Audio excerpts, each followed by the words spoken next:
Take a break from your busy schedule and join Harold Sala for Guidelines for Living. Is it possible that one of the reasons we see so little caring and compassion in the world today is that we're overwhelmed with our sense of estrangement and searching? Not understanding who we really are, self-fulfillment is an endless search instead of an anchor. And the end result is that life is a selfish, me-first game that results in our wanting to win every round or insisting that everyone be first, provided is first after me. How do we learn to overcome our selfishness so that others count? Few of you friends listening would be so honest as to say, "Hey, Sala, that's me you're talking about right now."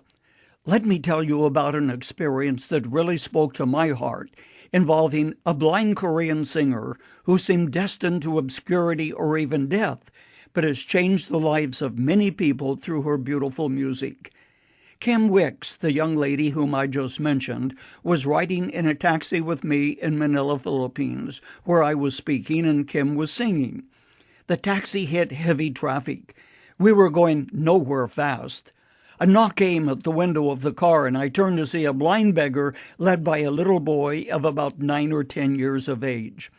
Having lived in Asia, I'd seen plenty of beggars, some of whom were desperately worthy and others who were professionals, who made a fairly good living making capital of your sense of pity and or guilt.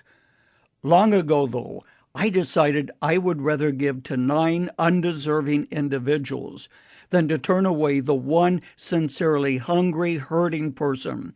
So I reached into my wallet and pulled out a bill of a few pesos and handed it to the beggar. Kim, riding in the back seat of the taxi, sensed something and said, "What's going on?"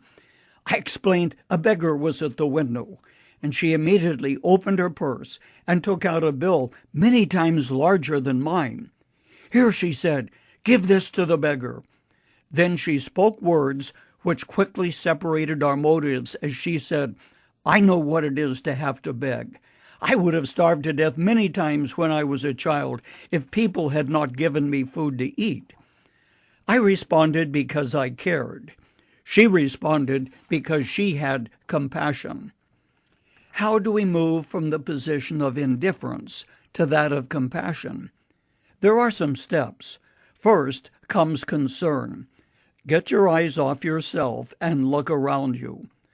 Most of the time, selfishness or concern with our lives means we have eyes to see but do not see, ears to hear but do not hear.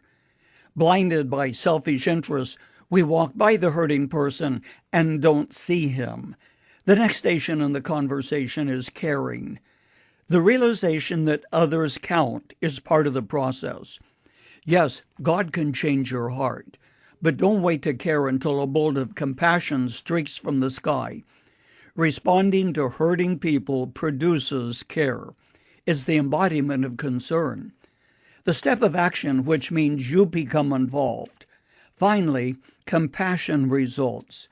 The Greek word compassion means to suffer with someone, to feel what they feel, to hurt where they hurt. No one can live long enough to feel all the pain in the world, but you can alleviate someone's pain by caring. "Honey, why didn't you come home right after school today?" a mother asked her daughter. "Mom, Emily's cat got killed and I was helping her." "Well, if the cat got killed, how could you help?"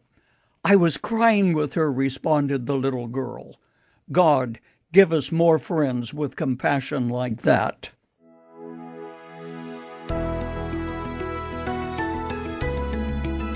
You've just heard Dr. Harold Sala with Guidelines for Living. If you'd like to listen to the program again, download a copy, subscribe to our devotional, or view other resources, visit guidelines.org. We would like to hear from you too. You can email us at info@guidelines.org. Thanks for listening, and we invite you to join us again for the next edition of Guidelines.